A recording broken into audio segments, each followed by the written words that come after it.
My name is Hazel Dalton. I am 28 years old, and I live in a quiet suburban town. The bow on the roof of the car was massive. It was shimmering gold, almost ridiculous against the dark winter sky. Underneath it sat a brand-new, pearl-white Lexus LX. My sister, Liza, was screaming. It wasn't a scared scream. It was the sound of pure, unfiltered joy. My mother held her phone up, recording every second for Facebook. "Look at her face," my father shouted, clapping his hands. "She deserves it. Merry Christmas, princess." They were so bright, so loud, so happy.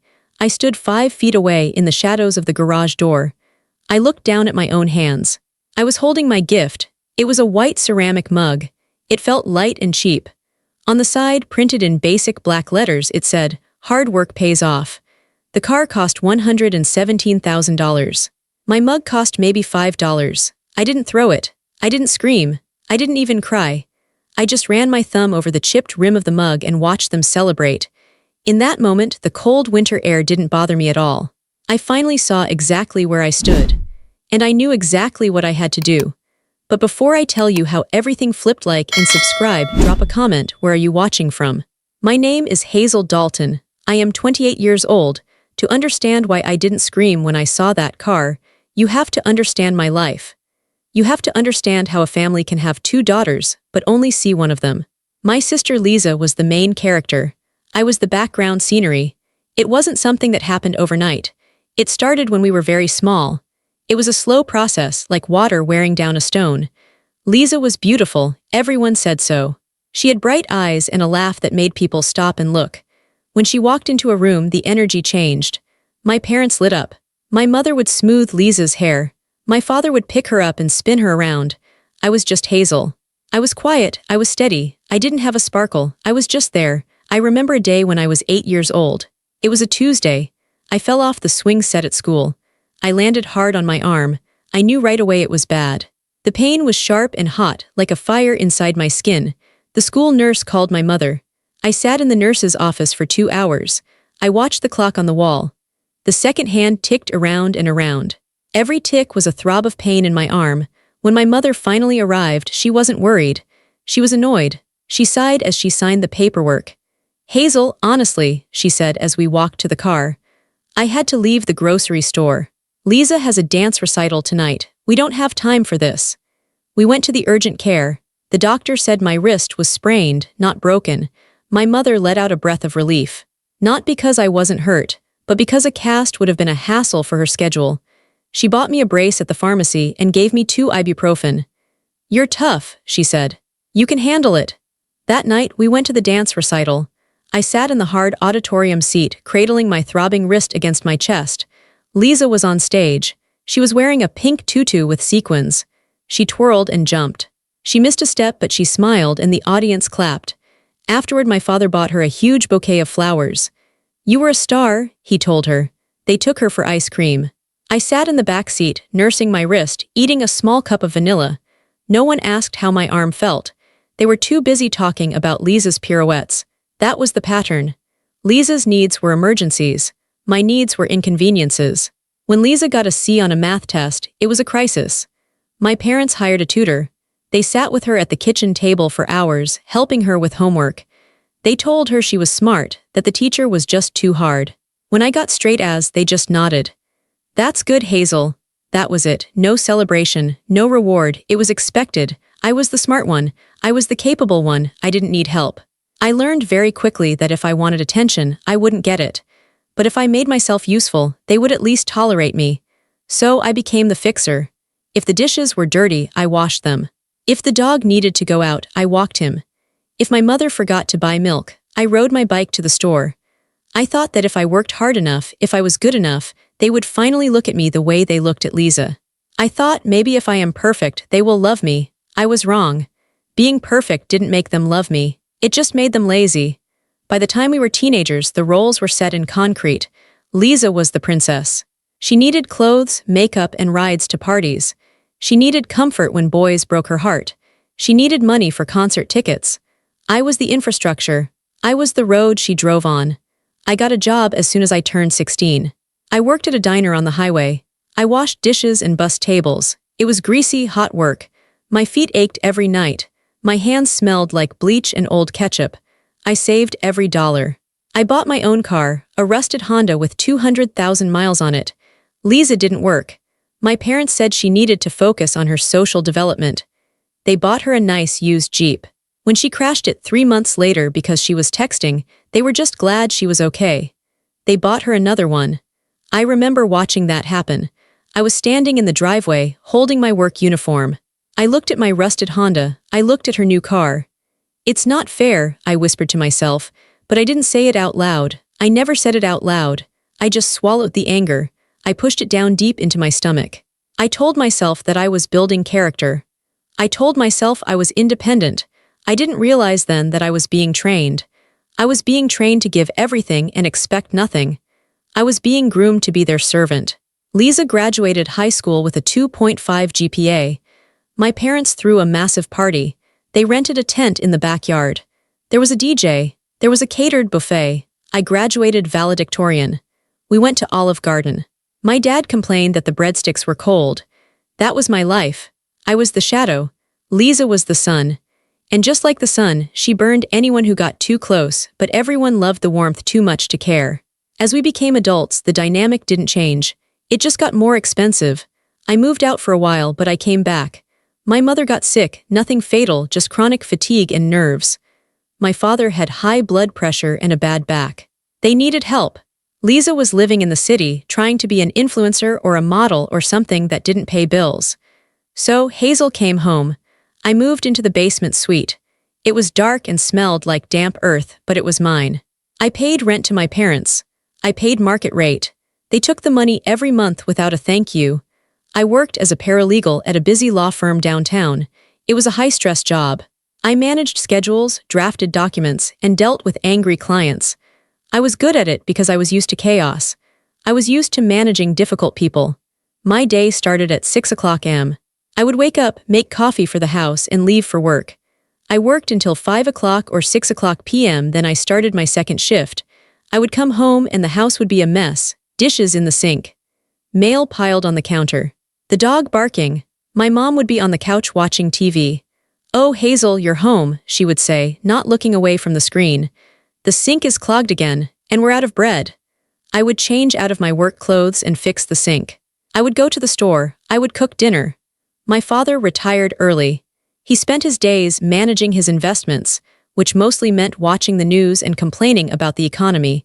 He never lifted a finger to help around the house. And then there was Liza. Liza moved back home 6 months after I did. Her career hadn't worked out. She had credit card debt. She was heartbroken because her boyfriend, a DJ named Jax, had cheated on her. She took the main guest bedroom upstairs. It had big windows and a walk-in closet. She didn't pay rent. "She's going through a hard time," my mother said. "She needs a soft place to land." I was the soft place. I paid the electric bill. I paid the water bill. I bought the groceries. My parents' pension covered the mortgage and their car payments, but everything else fell to me. I remember one specific month last year. It was November. The heating bill was huge because Liza liked to keep the house at 75 degrees. My car needed new tires. I was tight on cash. I sat at the kitchen table with my calculator and my notebook. I was trying to figure out how to pay for everything. I had $50 left for the week for my own food and gas. Liza walked in. She was wearing a new coat. It was a long, beige trench coat. It looked expensive. "Do you like it?" she asked, twirling around. "I got it on sale, only $200. My stomach dropped. "Liza," I said, keeping my voice steady, "you owe me $100 for the phone bill. You said you'd pay me last week." She rolled her eyes. "God, Hazel, why are you always talking about money? You're so obsessive. I'll pay you when I get my check." Liza worked part-time at a boutique. She spent her entire paycheck on clothes and nights out. She never paid me. "I need it now," I said. "The heating bill is due." My mother walked in. She saw the tension. She saw Liza's pouting face. "Hazel, stop harassing your sister," Mom said. "She's happy about her coat. Let her be happy." "I'm not harassing her," I said. "I'm trying to pay the bills so we have heat." "You make good money," my dad chimed in from the living room. "Stop being stingy. Help your family." Stingy. The word felt like a slap. I was paying for their heat. I was paying for their food. I was paying for the internet they used to ignore me. And I was the stingy one. I looked down at my notebook. I closed it. Okay, I said softly. Okay. I transferred money from my meager savings account to cover the bills. I ate ramen noodles for lunch every day that week. Liza wore her new coat to a party and spilled wine on it. She asked me to take it to the dry cleaners for her. I did. I did it because I was trapped. I was trapped in the role of the responsible one. If I stopped, the house would fall apart. If I stopped, they would suffer. And despite everything, I loved them. Or maybe I was just addicted to the hope that one day they would say thank you. I was the engine of the family. I kept us moving forward. But no one ever thanks the engine. They only care about the paint on the hood. Liza was the paint. I was the grease and the gears, grinding away in the dark. The turning point didn't happen with a bang. It happened with a quiet conversation on a Tuesday night in October, 2 months before Christmas. I needed help. For the first time in years, I really needed help. I had a dental emergency. A molar had cracked. The pain was blinding. I needed a crown, and my insurance only covered half. I was short $1,500. I had drained my savings fixing the furnace 2 weeks prior. I literally had $0 in my emergency fund. I cooked a roast chicken for dinner. It was my father's favorite. I made mashed potatoes and green beans. I waited until everyone was full and relaxed. Liza was out with friends. It was just me and my parents. Dad, I started. I felt nervous. I hated asking for money. It made me feel small. I have a problem with my tooth. I need to get it fixed tomorrow. It hurts a lot. He picked his teeth with a toothpick. Yeah, dentists are expensive. I know, I said. I need a crown. It's going to cost $1,500 out of pocket. I don't have it right now because I paid for the furnace repair. I waited. I looked at him. I looked at my mom. My mom sighed. She started clearing the table. Well, Hazel, we don't really have extra cash right now. I know things are tight, I said, but you just went on that weekend trip to the casino, and you bought the new TV. That's our money, my dad said sharply. We're retired. We worked hard for our money. I work hard too, I said, my voice trembled a little. I spend almost all my money on this house. I just need a loan. I'll pay you back. My dad looked me in the eye. He didn't look angry. He looked matter-of-fact. He looked calm. Look, Hazel, he said. You're the strong one. You always figure it out. You're resourceful. I'm in pain, Dad. Take some Tylenol, he said. You can wait a month and save up. I felt tears prick my eyes. But last week you gave Liza $2,000 to pay off her credit card, she told me. The room went silent. My mother froze with a plate in her hand. My dad put the toothpick down. That's different, he said. How? I asked. How is it different? I'm in physical pain. She bought clothes and drinks. My father leaned forward. He spoke slowly, as if he were explaining something to a child. Hazel, listen to me. You are dependable. You are solid. You can handle the world. You don't need as much help. He gestured vaguely toward the door where Liza usually came in. Liza is fragile. She's not like you. The world is harder for her. She feels things more deeply. She needs more support. She needs more cushion. You can survive on the hard ground. She can't. I sat there, frozen. You don't need as much. It wasn't that they didn't see my effort. They saw it perfectly. They relied on it. They were punishing me for my strength. Because I was capable, I deserved nothing. Because Liza was irresponsible, she deserved everything. My competence was my curse. So because I'm responsible, I have to suffer, I asked quietly. Don't be dramatic, Mom said. Nobody is suffering. You'll figure it out. You always do. She walked into the kitchen to wash the dishes. My dad turned the TV back on. I sat at the table for a long time. The roast chicken sat heavily in my stomach. The pain in my tooth throbbed with every heartbeat. That was the moment the illusion broke. I had always thought that if I worked hard, I would earn their love. But my father had just told me the truth. My hard work didn't buy love. It bought them freedom. It bought them the freedom to spoil Liza while I paid the price. They didn't love me for who I was. They loved me for what I did for them. I was a utility. I was like the electricity or the running water. You don't thank the water for flowing. You only notice it when it stops. I went to my room. I didn't cry. I took 4 ibuprofen and lay in the dark. You don't need as much. The words echoed in my head. Okay, I thought. If I don't need as much, then I won't give as much. I didn't stop paying the bills that day. I didn't move out that day. I wasn't ready yet. I needed a plan. I needed to see how far they would go. I decided to wait until Christmas. I wanted to see one final holiday. I wanted to see if there was any limit to their favoritism. I got a second job delivering food on the weekends. I saved every penny. I paid for my tooth with a high-interest credit card. I didn't complain. I didn't speak. I just watched. I watched them plan Christmas. Christmas morning came with a heavy gray sky. I had been up since 5 o'clock a.m. I made the cinnamon rolls. I made the coffee. I set the table with the special holiday cloth. The house smelled like sugar and pine. Liza came down at 10 o'clock a.m., wearing silk pajamas. She looked sleepy and beautiful. "Merry Christmas," she yawned. She grabbed a cinnamon roll without saying thank you. My parents were already sitting by the tree. The living room was filled with gifts. Most of them were wrapped in shiny gold paper, Liza's color. A few were in plain red paper, mine. We opened the small gifts first. I gave my mom a spa gift card worth $200. I gave my dad a new set of high-end grilling tools. I gave Liza a cashmere scarf. They opened them. "Nice," my dad said. "Thanks, honey," my mom said. Liza put the scarf on and looked in the mirror. "It's a little scratchy, but it's cute." Then they gave me my gifts. I opened a package of socks, a calendar, a generic box of chocolates. Then came the big moment. My dad stood up. He was vibrating with excitement. He winked at my mom. "Okay," he announced. "We have one more surprise, but we have to go outside for this one." "Outside," Liza squealed. "Is it a puppy?" "Better," my dad said. He grabbed Liza's hand. Mom grabbed her other hand. They practically dragged her to the front door. "Come on, Hazel," Mom called over her shoulder. "Bring the camera." I grabbed my phone and followed them.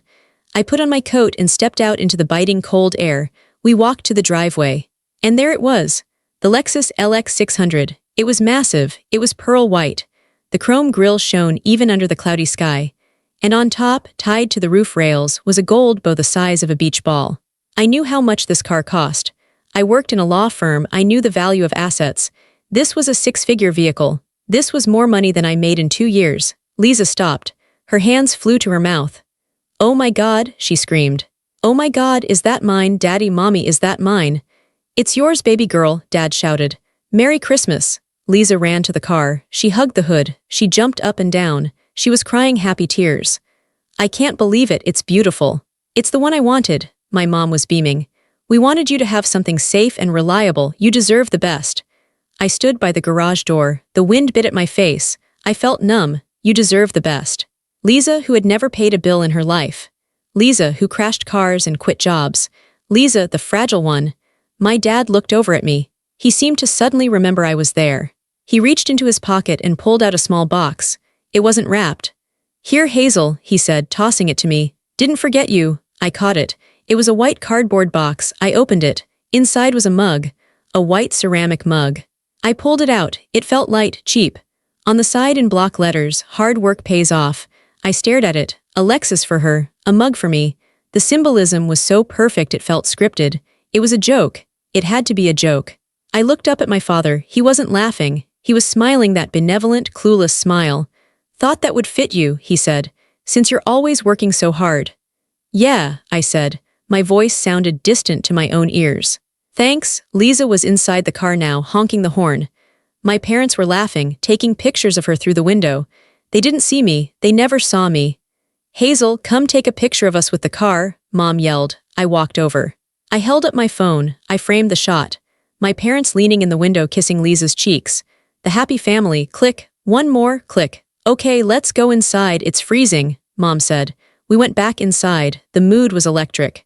Liza couldn't stop talking about the heated seats, the sunroof, the sound system. We sat down for the Christmas dinner I had cooked. The roast beef, the potatoes, the gravy. I sat at my usual spot. My new mug was on the table next to my plate. Liza was texting all her friends, sending pictures of the car. "Everyone is so jealous," she laughed. "Jax is going to die when he sees me in this." My mom looked at me. She noticed I wasn't eating. She noticed I wasn't smiling. Her face hardened slightly. She leaned across the table. "Hazel," she whispered harshly, "fix your face." "What?" I asked. "You look miserable. Don't be jealous of your sister." "It's ugly." "I'm not jealous," I said, and I realized I wasn't. I wasn't jealous. I was done. "Then smile," she hissed. "Don't ruin this for her. This is a happy day." "Don't ruin this." That was the final command. I looked at the mug. Hard work pays off. I looked at my mother. I looked at my father who was pouring wine for Liza. I looked at Liza, who was glowing with the entitlement of a princess who had never known a day of struggle. "You're right," I said calmly. "I won't ruin it." I picked up my fork and took a bite of the potatoes I had peeled. I ate my dinner. I smiled when they looked at me. I cleared the table when we were done. I washed the dishes. I dried them and put them away. My heart was beating slow and steady. The hurt was gone. The anger was gone. In their place was something cold and hard and very, very clear. They thought I was the foundation of this house. They thought I was permanent. They thought they could pile all their weight on me and I would never break. But they forgot one thing about infrastructure. If you don't maintain it, if you abuse it, eventually it collapses. Or, if it's smart, it disconnects. I waited until they went to bed. I waited until the house was silent. Then, I went to my room. I didn't pack clothes. I didn't pack keepsakes. I took my wallet. I took my laptop. I took the folder of documents I had been secretly gathering for 2 months. I walked to the dining table. I had 3 envelopes ready in my pocket. I placed them on the smooth wood surface. One for Mom, one for Dad, one for Liza. I didn't write a long emotional letter. I didn't explain my feelings. I just left the facts. I put the key to the house on top of the envelopes. I walked to the front door. I put my boots on. I opened the door. The Lexus was sitting in the driveway, the gold bow still shining under the streetlights. It looked like a monster. I walked past it to my rusted Honda. I got in. The engine sputtered, then started. I backed out of the driveway. I didn't look back at the house. I drove into the darkness. I was homeless. I was alone. But for the first time in my life, I was free. I checked the clock on the dashboard. It was midnight. Christmas was over. My new life had just begun. I drove for 2 hours. I didn't have a destination. I just needed distance. The heater in my rusted Honda rattled, blowing lukewarm air against my frozen hands. The roads were empty. It was Christmas night, and the world was asleep. I passed houses with flashing lights and inflatable Santa Clauses on their lawns. They looked like scenes from a movie I wasn't allowed to be in. For the first hour, I felt sick. My stomach was in knots. My hands were shaking on the steering wheel. I kept checking the rearview mirror, expecting to see the blinding headlights of the Lexus chasing me. I expected my father's angry face or my mother's disappointed frown to appear in the glass. But the road behind me was dark. Around 2:00 a.m., I pulled into a motel off the interstate. It was a cheap place. The sign buzzed with a broken neon letter. The parking lot was full of semi-trucks. I went to the front desk. The night clerk was a young guy with headphones around his neck. He didn't look at me like I was a disappointment. He didn't look at me like I was infrastructure. He just looked at me like a customer. "One night?" he asked. "A week," I said. "Please." I paid with my own credit card. The one nobody else had access to. I walked into the room. It smelled like industrial cleaner and old carpet. The bedspread was a faded floral pattern. The carpet was sticky. It was the most beautiful room I had ever seen. I sat on the edge of the bed. I didn't turn on the TV. I didn't unpack because I didn't have anything to unpack.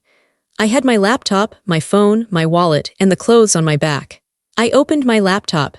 It was time to finalize what I had started on the dining room table. I thought about the envelopes I had left behind. I pictured them sitting on the dark wood of the table, waiting for the sun to rise. The first envelope was for my father. Inside, I had left a spreadsheet. My father loved to talk about money, but he didn't actually manage it. I did. For the last 5 years, I had been balancing their accounts. The spreadsheet showed the truth. It showed that their pension didn't cover their lifestyle. It showed that the rent I paid for the basement wasn't just extra pocket money, it was the mortgage payment. It was the property tax. I had written a simple note on top. "I am no longer the bank. The mortgage is due on the 1st. Good luck." The second envelope was for my mother. It contained a list of logistics. It was 5 pages long. It listed the passwords for the utility accounts. It listed the schedule for the dog's heartworm medication. It listed the number for the plumber, the gutter cleaner, and the pharmacy. It was a manual for running their own lives. A manual they hadn't needed to read in a decade because I did it all. My note to her was short. "I am resigning from the position of household manager. Effective immediately." The third envelope was for Liza. This was the most important one. Liza thought she had good credit. She thought the banks loved her. She didn't know that 3 years ago, when she maxed out her first credit card, I didn't just fix it. I took over the payments. I had been paying the minimum balance on her secret debt every month for 36 months. I transferred the access of that account back to her email address. I removed my bank account from the autopay. My note to her said, "The debt is yours." The payments are $400 a month. Don't be late. I sat in the motel room and clicked enter on my banking website. I removed my name from the joint electric bill. I removed my name from the family cell phone plan. I canceled the secondary credit card my mother carried for emergencies, which she mostly used for breathless trips to TJ Maxx. With every click, I felt a physical weight lift off my chest. It was like taking off a heavy backpack I had been wearing since I was 10 years old. I was severing the arteries. I was stopping the flow of blood. I lay down on the stiff motel pillows. I stared at the ceiling. I thought I would cry. I thought I would feel guilty. I waited for the guilt to come. I waited for the voice in my head that usually said, "You are being selfish. You are hurting them." But the voice didn't come. Instead, I thought about the mug. Hard work pays off. They were right, hard work did pay off. I had worked hard to save myself, and now I was being paid with silence. I fell asleep in my clothes. I slept for 10 hours. It was the first time in years I didn't wake up worrying about someone else's breakfast. I woke up at 11 o'clock am. The sunlight was slicing through the gap in the heavy curtains. I reached for my phone. The screen was full. It was a wall of notifications. 47 missed calls. 82 text messages. I didn't panic. I felt a strange, scientific curiosity. I wanted to see the data. I wanted to see the timeline of their realization. I scrolled to the bottom to the first messages. 7:12 a.m. Mom, Hazel, where are you? The coffee maker isn't set. 7:15 a.m. Mom, did you go to the store? We need milk. 7:30 a.m. Dad. Hazel, stop playing games. Come home. We want to take the Lexus for a spin. 7:45 a.m. Mom, Hazel, answer your phone. Then a gap. This was the moment they found the envelopes. 8:10 a.m. Dad, what is this? What is this letter? 8:12 a.m. Dad, pick up the phone. Now. 8:15 a.m. Liza, Hazel, WTF. My credit card company just emailed me saying a payment is overdue. I thought you handled that. 8:20 a.m. Mom, you are being very cruel. It is Christmas. Come home and fix this. 8:30 a.m. Dad, you ungrateful brat. After everything we did for you. I scrolled past the insults. I scrolled past the threats. Then the panic started to set in. The reality was hitting them. 9:15 a.m. Liza. Hazel, seriously, the Lexus payment is due in 2 weeks. Dad said he can't cover it because the mortgage is coming out. You said you'd help me with insurance. I can't afford $300 a month for insurance. 9:45 a.m. Mom, the internet is off. The TV isn't working. Dad is screaming, please Hazel, just tell us the password. 10:30 a.m. Liza, I hate you. I literally hate you. You ruined my Christmas. I put the phone down on the bedside table. You ruined my Christmas. I hadn't ruined anything. I had just removed myself. If my absence ruined their lives, then their lives were built on my back. I got up and took a shower. The water was hot and had good pressure. I used the tiny bar of soap that smelled like nothing. I scrubbed the smell of the roast beef and the pine needles off my skin. I got dressed and went to the motel lobby for the free continental breakfast. I ate a bagel with cream cheese and drank weak coffee from a styrofoam cup. It tasted better than the Christmas dinner. It tasted like dignity. I knew I had to be smart. They would come for me. They knew where I worked. They knew my friends, not that I had many, because I was always too busy working for them. I needed a permanent place. I couldn't stay in a motel forever. I spent the day on my laptop searching for apartments. I looked for the smallest, cheapest studios I could find. I didn't need space. I didn't need a guest room. I needed a fortress. I found a place in a boring, gray building on the other side of the city. It was a 4th-floor walk-up. No elevator, no doorman, just a key and a deadbolt. I called the landlord. He met me there at 2:00 p.m. The apartment was empty. The walls were white. The floor was cheap laminate. There was a single window that looked out over an alleyway. It's $900 a month, the landlord said. He was an older man with kind eyes. First and last required. I wrote him a check right there. I'll take it, I said. Can I move in today? He looked at my lack of boxes. Traveling light, starting over, I said. By 5:00 p.m., I was sitting on the floor of my new apartment. I went to a thrift store and bought a mattress, a lamp, and a folding chair. That was all I had. I sat on the mattress and looked at my phone again. The messages were still coming. Liza, Mom is crying. She can't stop crying. Are you happy? Dad, I'm calling the police. I'm reporting the car stolen. I replied to that one. It was the only text I sent. Me, the Honda is in my name. I bought it with my money. I have the title. Do not contact me again. I blocked his number. Then I blocked Mom. Then I blocked Liza. The silence that followed was absolute. But silence isn't empty, it's heavy. I sat there in the fading light, and for the first time I let myself feel the hurt. I didn't cry because I missed them. I cried because I realized they didn't miss me. They missed the cook. They missed the maid. They missed the banker.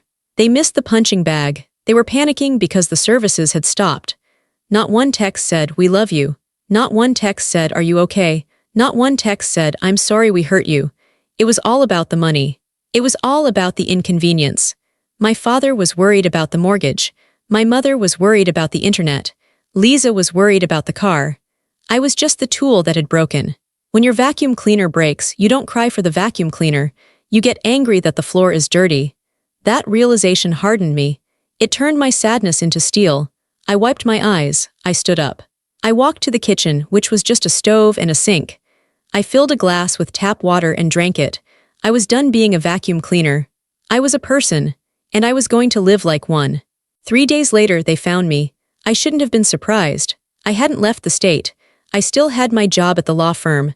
I had gone into work on Monday morning as usual. I was professional. I was calm. I told the receptionist that if anyone from my family called, she was to tell them I was in a meeting. But I couldn't stop them from showing up at my apartment. I don't know how they got the address. Maybe they followed me from work. Maybe they called around to the few acquaintances I had. It was Wednesday evening. I had just come home. I was boiling pasta for dinner. I was wearing sweatpants and a t-shirt. I was listening to a podcast. I felt peaceful. Then the pounding started. It wasn't a knock. It was a fist hammering against the wood. "Hazel, open this door, we know you're in there." It was my father's voice. It was the voice he used when the dog peed on the carpet. A voice of absolute authority and rage. My heart hammered against my ribs. My old instinct, the instinct to appease, to fix, to smooth things over, flared up. "Open the door, apologize, make it stop."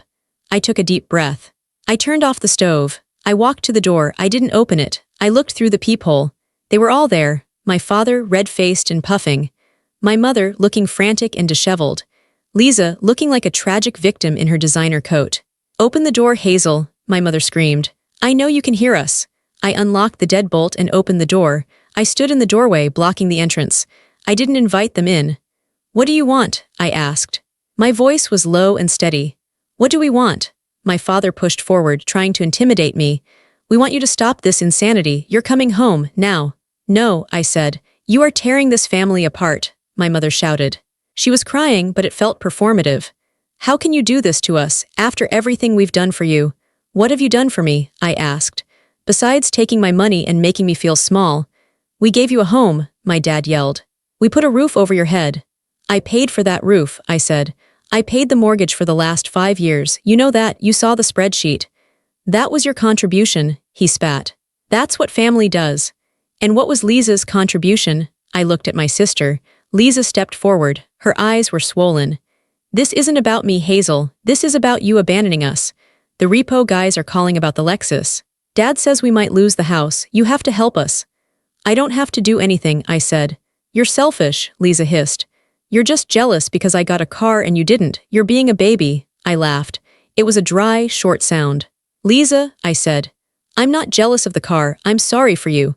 You have a $117,000 car and you can't even pay for the gas. You're not an owner. You're a liability."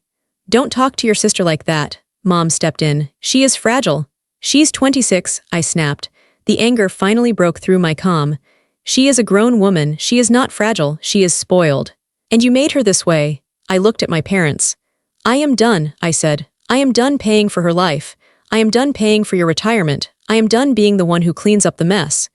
"You can't just leave," my dad said. His voice dropped, becoming threatening. "If you don't come home and fix the accounts, you are dead to us." It was an ultimatum. He thought it would break me. He thought the fear of losing them would make me fold. I looked at them. Really looked at them. I saw a father who was lazy and entitled. I saw a mother who was manipulative and cold. I saw a sister who was a permanent child. They weren't my family. They were my parasites. "Okay," I said. My dad blinked. "What? Okay," I repeated. "If that's the choice, come back and be your servant or be dead to you, then I choose to be dead to you." The hallway went silent. They hadn't expected that. They had no script for this. "Get out of my building," I said, "or I will call the police, and I will show them the financial records of how you've been extorting me for rent that wasn't declared on your taxes." My father's face went pale. He knew I would do it. He knew I kept records of everything. "You're a monster," my mother whispered. "No," I said, "I'm just the one who woke up." I stepped back and slammed the door. I threw the deadbolt. I heard them screaming on the other side. I heard Liza sobbing. I heard my father kicking the door frame. I walked back to the stove. I turned the burner back on. I watched the water start to boil again. I was shaking. My hands were trembling so hard I had to grip the counter. But I didn't open the door. I cooked my pasta. I put jarred sauce on it. I sat on my mattress and ate it. They stayed in the hallway for 20 minutes. Eventually, the screaming stopped. I heard their footsteps fading down the stairs. They were gone. For the first time in my life, I wasn't afraid of them. I had looked the beast in the eye and said no, and the beast had walked away. I finished my dinner. I washed my plate. I went to bed. I knew the war wasn't over. But the battle was won. I had defended my fortress. The collapse didn't happen all at once. It wasn't an explosion. It was a slow leak. It was the sound of air hissing out of a tire until the rim hit the pavement. For the first month, I lived in a strange kind of quiet. I went to work. I came home. I paid my bills. I bought groceries. It sounds boring, but to me it was thrilling.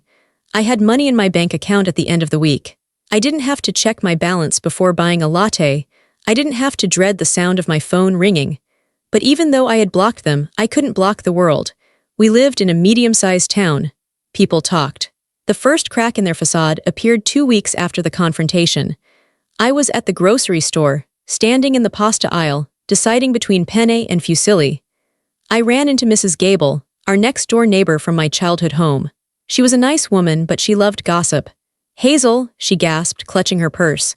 "Oh, honey, I haven't seen you in weeks. Is it true?" "Is what true?" I asked, keeping my face neutral. "That you moved out. Your mother told me you abandoned them. She said you're having a mental breakdown." I almost laughed. Of course, that was the narrative. I wasn't the victim, I was the crazy one. I was the unstable daughter who ran away. "I'm fine, Mrs. Gable," I said calmly. "I just got my own place. I'm doing really well." She looked at me closely. She saw my clean clothes, my calm eyes, my steady hands. She didn't see a breakdown. "Well," she whispered, leaning in. "Things are different over there. The lawn is a mess. The garbage cans were left out for 3 days last week, and I saw a tow truck in the driveway yesterday." My heart gave a little jump. "A tow truck?" "Yes, it was taking that big white car away. The one with the bow. There was a man with a clipboard and your father was shouting at him. It was quite a scene." I nodded. "I see. It's a shame," she said. "Liza loved that car." "Cars are expensive," I said simply. "It was nice seeing you, Mrs. Gable." I walked away. I didn't feel happy. I didn't feel sad. I just felt verified. The math had worked. Without my income covering the hidden debts, the Lexus payment had bounced. And the repo man didn't care about gold bows or Facebook likes. He just wanted the asset. The Lexus was gone. A month later, the second pillar fell. I received a letter at my work address. It was from a collection agency, looking for Liza. They had my work address on file because I had co-signed a loan for her 4 years ago. A small student loan she supposedly used for books, which I later found out she used for a spring break trip. I called the agency. "I am not responsible for this debt," I told the agent. "I was removed from the account 3 years ago when the loan was consolidated. Check your records." They checked. I was right. I had been smart enough to get my name off that specific paper. "We apologize," the agent said. "We can't get a hold of her. Do you have a current number?" "I don't," I said, and I hung up. Liza was drowning. Without me to pay the minimums, her credit score was tanking. The illusion of her influencer lifestyle was hitting the hard wall of compound interest. I looked her up on social media using a burner account I made just to check. Her Instagram used to be full of brunches, shopping bags, and selfies in the Lexus. Now it was quiet. She hadn't posted in 3 weeks. The last post was a vague, sad quote about fake family and betrayal. The comments were turned off. The final blow came in March. I was driving past my old neighborhood. I didn't need to go there, but I felt a pull. I wanted to see it with my own eyes. I turned onto the street. The houses were all neat and tidy. And then I saw it.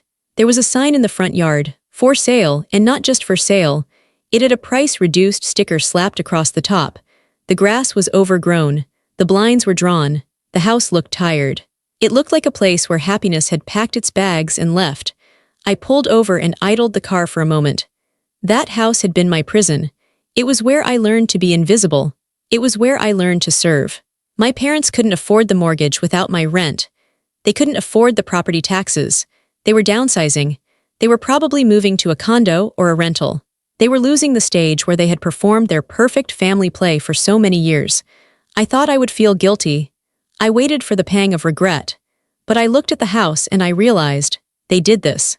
They built a life they couldn't afford on the back of a daughter they didn't appreciate.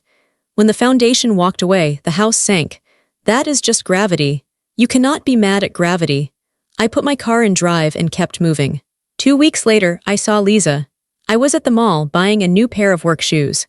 I was walking past a kiosk that sold cheap phone cases and sunglasses. There she was. She was wearing a uniform, a bright blue polo shirt that was too big for her. She was standing behind the counter, looking at her phone. She looked tired.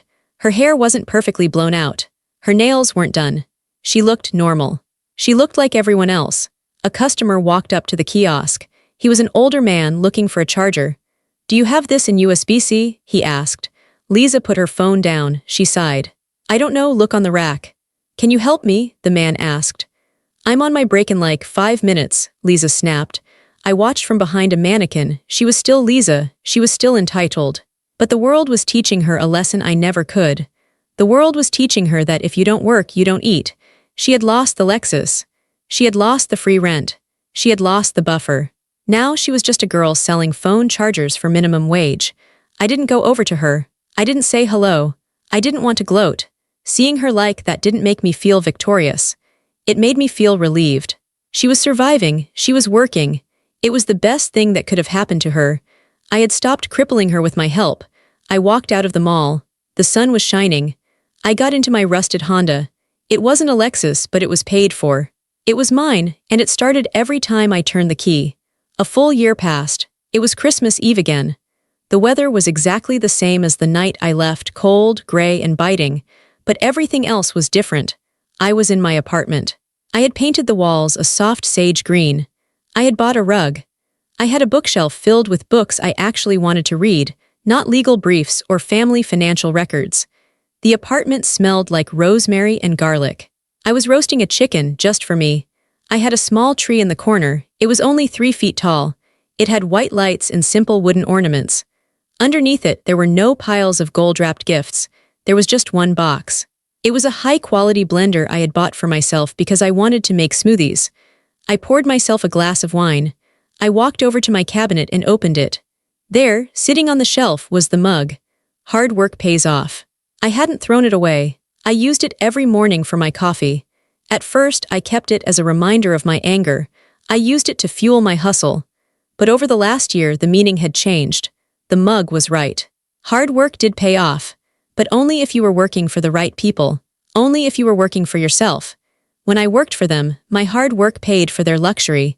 It paid for their delusions. Now my hard work paid for my peace. It paid for this quiet room. It paid for the silence in my head. I took the mug down and held it. It was still cheap ceramic. It was still crooked. But it was my trophy. It was the catalyst that saved my life. My phone buzzed on the counter. I picked it up. It was a text from an unknown number. I knew who it was. "Unknown, Merry Christmas, Hazel, we miss you. Mom made the roast. It's not the same without you. We are in a rental now on Elm Street. Please come by, just for a drink. We can start over." It was my father. I stared at the screen. "It's not the same without you." Translation: the roast is dry. The house is messy. We are lonely. We are broke. We can start over. Translation: come back and fix us again. I felt a ghost of the old guilt. It brushed against my skin like a cold draft. I thought about them sitting in a smaller, shabbier living room. I thought about Liza without her car. I thought about my mother trying to cook a roast and failing. I felt pity for them. They were tragic figures, really. They were people who refused to grow up. But I didn't feel an obligation. That cord had been cut. I didn't reply. I didn't block the number. I just deleted the message. I didn't need to block them anymore because they couldn't reach me. Even if they stood in this room, they couldn't reach me. I was miles above them, on a high ground they couldn't climb because they refused to do the work.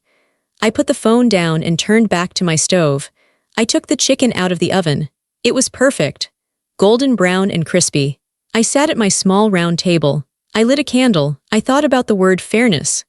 Growing up, I was obsessed with fairness. I always thought, it's not fair that Liza gets everything. It's not fair that I have to do all the work. I spent years waiting for the scales to balance. I waited for my parents to wake up and make it fair. I waited for the universe to step in. But I realized now that fairness isn't something that is given to you. Fairness is something you take. You have to draw the line. You have to say, this is what I am worth. And if the people around you can't pay that price, you walk away. My life wasn't fair when I was trying to carry them. It was heavy. It was impossible. But tonight, in this quiet room with my own food and my own money and my own future, tonight everything was exactly right. I took a sip of my wine. I looked at the little tree. I smiled. I wasn't lonely. I was whole. I had stopped waiting for an apology I would never get. I had stopped trying to buy love that wasn't for sale. I had learned the most important lesson of all. Life finally became fair the moment I stopped carrying everyone else's unfair share.